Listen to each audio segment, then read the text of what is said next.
Halo, balik lagi dengan saya Irianto Petrus Binsardo. Kali ini kita akan bahas suatu saham yang mungkin bagi banyak orang sering dilihat, terutama bulan Januari kemarin ya, karena harganya sedang tinggi-tingginya dan ada isu mengenai yang waktu Januari kemarin Tesla masuk ke Indonesia gitu ya.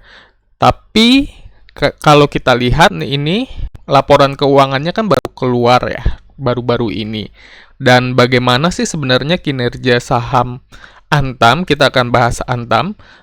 Bagaimana kinerja saham Antam dibandingkan tahun-tahun sebelumnya dan apakah prospeknya akan tetap menjadi lebih baik di tahun 2021 ini. Nah, untuk sementara kita bisa lihat dulu nih bahwa sebenarnya return on equity-nya atau keuntungannya bagi pemegang ekuitas dalam hal ini saham, pemegang saham, teman-teman bisa lihat bahwa dari tahun 2019 dia naiknya jauh banget gitu dari 1% jadi 6% dan ini merupakan pertanda baik. Nah, dengan adanya pertanda baik ini apakah kemudian saham Antam menjadi layak untuk dibeli sekarang? Nah, kita akan bahas lebih dalam di video ini. Karena itu jangan di skip, jangan kemana-mana, kita akan bahas lebih lanjut, tetapi sebelumnya pastikan teman-teman sudah subscribe channel ini karena kita akan membahas juga saham-saham lainnya. Dan lanjut aja ya, kita akan masuk ke analisa growth-nya. Untuk analisa growth-nya sendiri, di sini kita lihat bahwa total asetnya sebenarnya cenderung stabil, nggak bertumbuh banyak banget.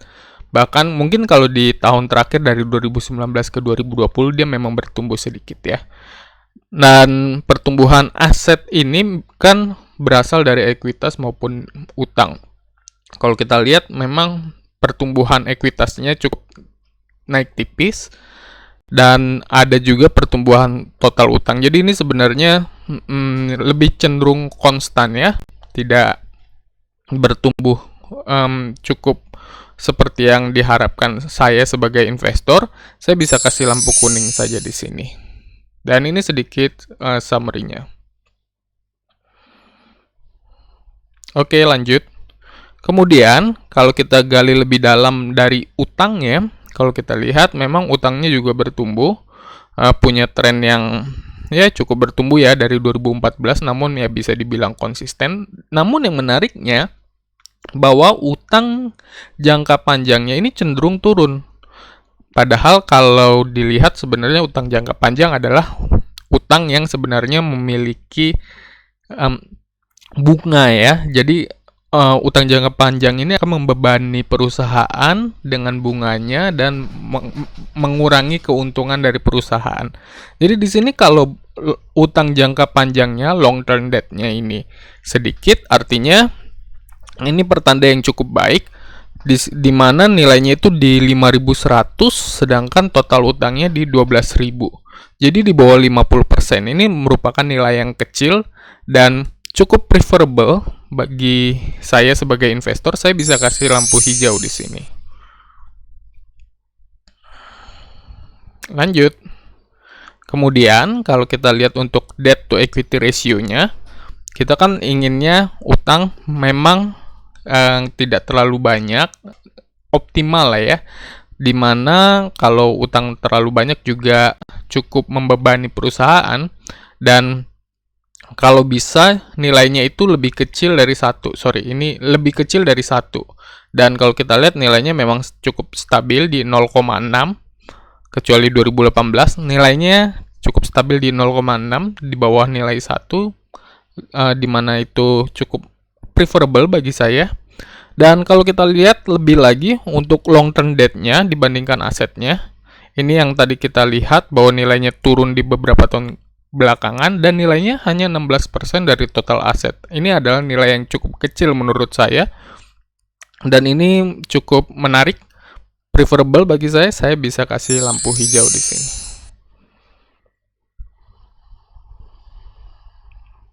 Lanjut.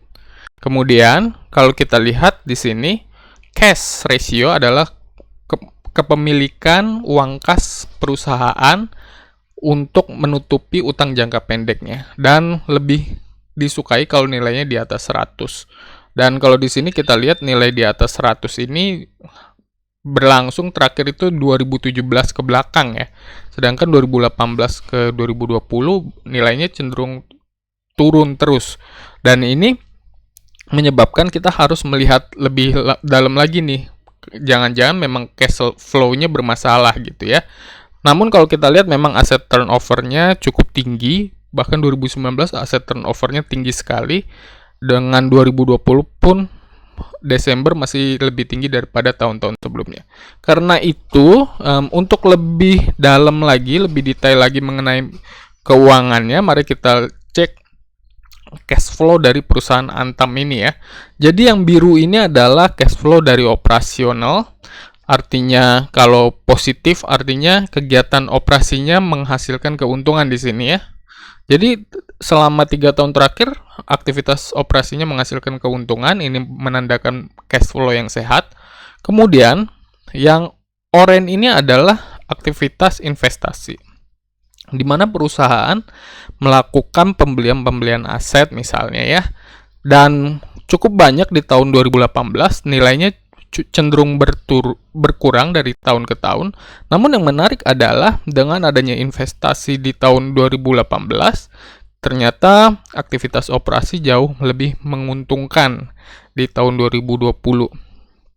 Begitu juga kalau kita lihat di sini nilai yang negatif berikutnya adalah yang abu-abu adalah pendanaan. Artinya perusahaan menggunakan uang kasnya untuk membayar utang-utang atau berkaitan dengan pendanaan. Pada akhirnya kita akan melihat apakah cash flow-nya negatif atau positif di yang warna kuning ini. Dan kalau kita lihat di warna kuning ini, cash flow-nya selalu hasilnya itu negatif kecuali tahun 2020. Dan nilai negatifnya ini berkurang dari 2018 ke 2019 dan akhirnya 2020 nilainya positif. Jadi ini menunjukkan bahwa adanya tren yang positif ya, tren yang meningkat dari cash flow-nya, dan ini merupakan tren yang menurut saya preferable, sangat saya sukai. Ini adalah tren yang dicari, reversal ya. Jadi saya akan memberikan lampu hijau untuk cash ratio di sini. Nah, sebenarnya cash ratio-nya tidak tinggi ya, cash ratio-nya lebih kecil dari 100%, namun kalau kita lihat cash flow-nya memiliki tren yang membaik dan saya senang dengan hal itu. Lanjut, kalau kita lihat berikutnya, revenue-nya cenderung berkurang dari tahun lalu, ini 2019 ke 2020. Dan kalau dari tahun-tahun ke belakang, beberapa tahun ke belakang, memang tidak terlalu turun jauh ya. Nilainya masih di angka antara 2018 ke 2019 di sini. Jadi tidak terlalu terjadinya penurunan yang banyak, namun penurunan ya tetap dibilang penurunan ya. Meskipun ya kita harus sama-sama mengerti keadaannya bahwa memang komoditas sangat dipengaruhi oleh keadaan ekonomi, dan keadaan ekonomi beberapa tahun belakang, setahun belakang itu dipengaruhi oleh adanya pandemi. Saya akan memberi lampu kuning di sini. Nah, jadi ini kebutuhan masyarakat yang turun ini lebih karena faktor ekonomi ya, cyclical ekonomi. Lanjut. Nah, yang menariknya adalah ketika revenue-nya turun, justru net profit-nya kalau kita lihat dari Desember 2019 di sini ke Desember 2020 nilainya malah bertambah. Hal ini diakibatkan oleh net profit margin yang meningkat nih, 2019 hanya 0,6% menjadi 4,2%. Ini artinya terjadi efisiensi di perusahaan di mana meskipun revenue-nya turun atau pendapatannya turun gitu ya, tetapi perusahaan bisa menekan biaya-biaya yang dimilikinya sehingga keuntungannya bertambah. Dan ini memang merupakan tindakan yang preferable menurut saya. Menarik karena artinya perusahaan dapat membaca keadaan atau situasi di sekitarnya dan menentukan langkah-langkah yang tepat untuk tetap mencapai ya ini peningkatan dari keuntungan meskipun pendapatannya berkurang. Saya suka itu. Saya bisa kasih lampu hijau di sini. Dan ini sedikit summary-nya. Ya, net profit juga bisa naik karena net profit margin yang turun. Artinya ada efisiensi biaya. Lanjut. Nah, berikutnya adalah times interest earned, artinya berapa banyak si perusahaan ini bisa menutupi bunga yang dimilikinya dengan keuntungannya. Nilainya lebih baik jika di atas 1, dan selama 2019-2020 sih nilainya masih 4, hingga 3,59 ya. Jadi ini nilai yang cukup tinggi, cukup aman dan cukup nyaman bagi saya. Dan kalau kita bicara untuk return atau pendapatan kita sebagai investor di ekuitas, return on equity-nya, kita bisa lihat terjadi peningkatan yang signifikan dari 1% menjadi 6%. 1% ini kalau diibaratkan dengan instrumen lain, dia lebih rendah daripada deposito ya. Sedangkan kalau 6% ini sudah lebih tinggi dari deposito, bahkan mungkin cenderung lebih tinggi dari reksadana pasar uang misalnya. Jadi ini cukup preferable menurut saya. Dan saya bisa memberikan lampu hijau di sini.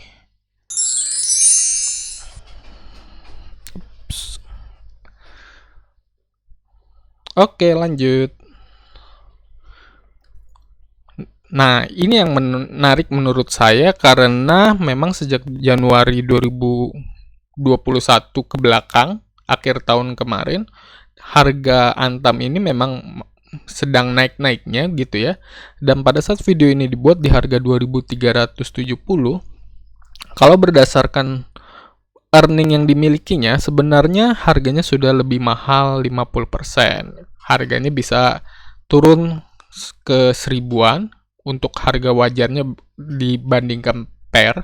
Sedangkan untuk harga wajarnya dibandingkan beberapa tahun ke belakang, justru price to book value-nya bisa turun sampai 706 atau 70%. Namun ini adalah pricing atau harga jika kita melihat history ya, melihat sejarah.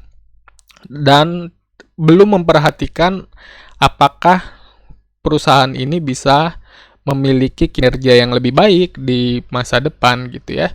Kita akan bahas itu sesaat lagi. Namun untuk berdasarkan komparasi dengan sejarah dan dengan benchmark IHSG, saya bisa memberikan lampu merah di sini.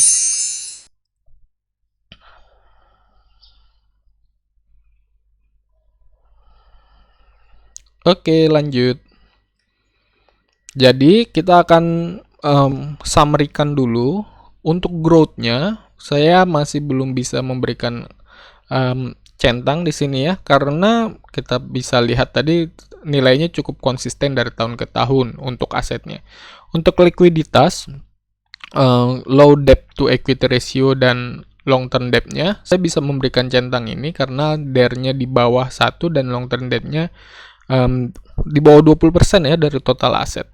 Kemudian untuk high cash reserve, mungkin cash reserve-nya tidak tinggi, namun cash flow-nya baik menurut saya.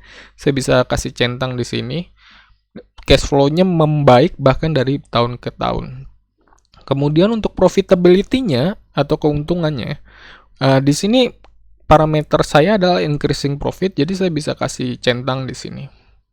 Dan terakhir untuk valuasi, ini yang saya belum bisa kasih centang karena harganya cukup mahal dibandingkan dengan performa dia tahun-tahun sebelumnya berdasarkan historical data.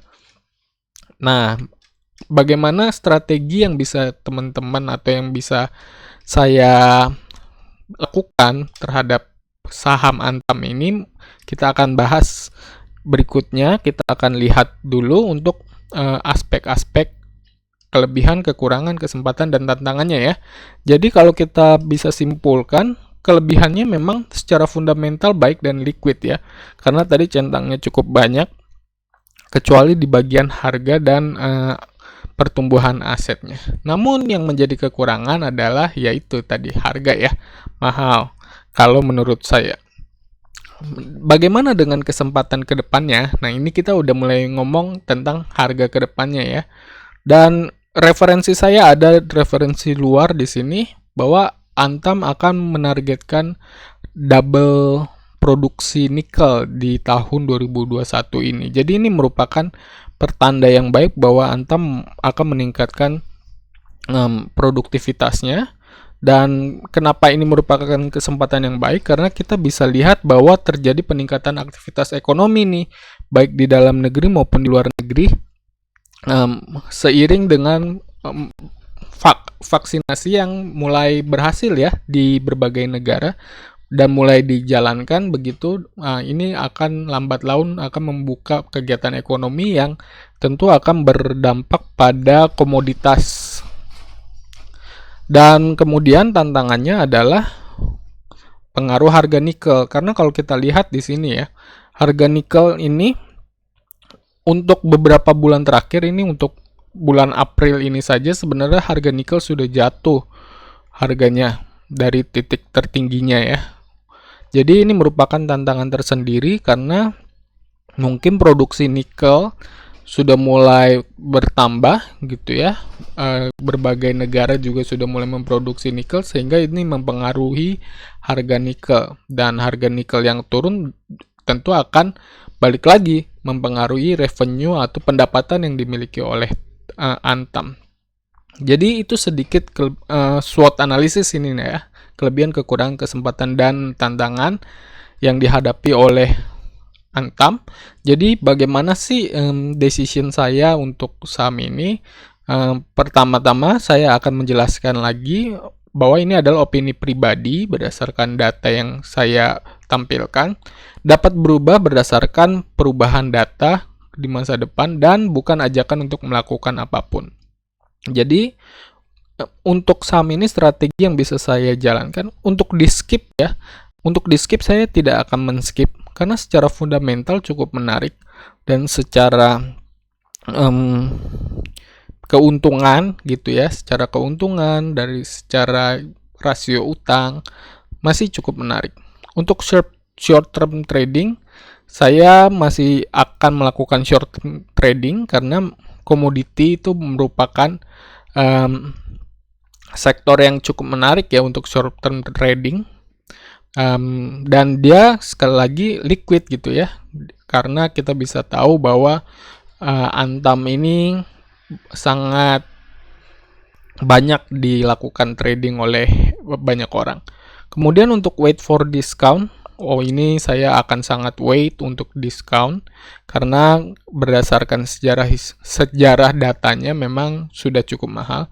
Untuk medium term hold saya juga masih akan lakukan itu, karena untuk medium term hold kan kita akan melihat berdasarkan laporan keuangan per laporan keuangan, dan laporan keuangan akhir tahun 2020 ini cukup menarik kalau menurut saya karena terjadi peningkatan return on equity ya. Tadi pendapatannya bertumbuh dan pendapatan kita sebagai investor pun bertumbuh juga.